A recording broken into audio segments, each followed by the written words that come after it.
حضرت ابو ہریرہ رضی اللہ عنہ نے بیان کیا کہ نبی کریم صلی اللہ علیہ وسلم نے فرمایا، اللہ تعالیٰ نے کوئی ایسی بیماری نہیں اتاری جس کی دوا بھی نازل نہ کی ہو۔ صحیح بخاری حدیث نمبر 5678۔ سعید بن جبیر نے بیان کیا اور ان سے حضرت عبداللہ بن عباس رضی اللہ عنہما نے بیان کیا کہ نبی کریم صلی اللہ علیہ وسلم نے فرمایا، شفا 3 چیزوں میں ہے: پچھنا لگوانے میں، شہد پینے میں اور آگ سے داغنے میں، مگر میں اپنی امت کو آگ سے داغنے سے منع کرتا ہوں۔ صحیح بخاری حدیث نمبر 5681۔ ابو سعید خدری رضی اللہ عنہ نے بیان کیا کہ ایک صاحب نبی کریم صلی اللہ علیہ وسلم کی خدمت میں حاضر ہوئے اور عرض کیا کہ میرا بھائی پیٹ کی تکلیف میں مبتلا ہے۔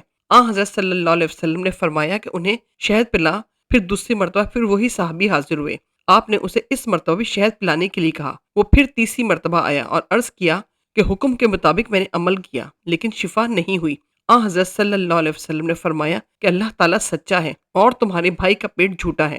انہیں پھر شہد پلا، چنانچہ انہوں نے شہد پھر پلایا اور وہ اس سے تندرست ہو گیا۔ صحیح بخاری حدیث نمبر 5684۔ خالد بن سعد نے بیان کیا کہ ہم باہر گئے ہوئے تھے اور ہمارے ساتھ غالب بن ابجر رضی اللہ عنہ بھی تھے۔ وہ راستے میں بیمار پڑ گئے۔ پھر جب ہم مدینہ واپس آئے اس وقت بھی وہ بیمار ہی تھے۔ حضرت ابن ابی عتیق ان کی عیادت کے لیے تشریف لائے اور ہم سے کہا کہ انہیں یہ کالے دانے کلونجی استعمال کرواؤ، اس کے 5 یا 7 دانے لے کر پیس لو اور پھر زیتون کے تیل میں ملا کر ناک کے اس طرف اور اس طرف اسے قطرہ قطرہ کر کے ٹپکاؤ، کیونکہ حضرت عائشہ رضی اللہ عنہا نے مجھ سے بیان کیا کہ انہوں نے نبی کریم صلی اللہ علیہ وسلم سے سنا، حضرت صلی اللہ علیہ وسلم نے فرمایا کہ یہ کلونجی ہر بیماری کی دوا ہے سوائے سام کے۔ میں نے عرض کیا سام کیا ہے؟ فرمایا کہ موت ہے۔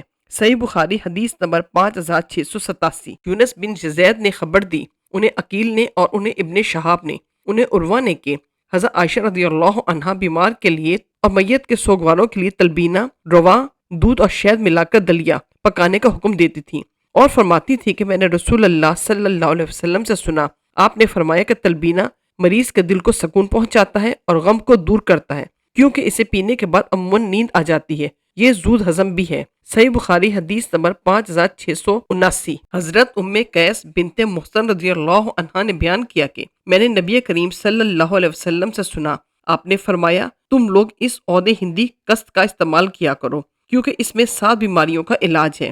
حلق کے درد میں اسے ناک میں ڈالا جاتا ہے، پسلی کے درد میں چبائی جاتی ہے۔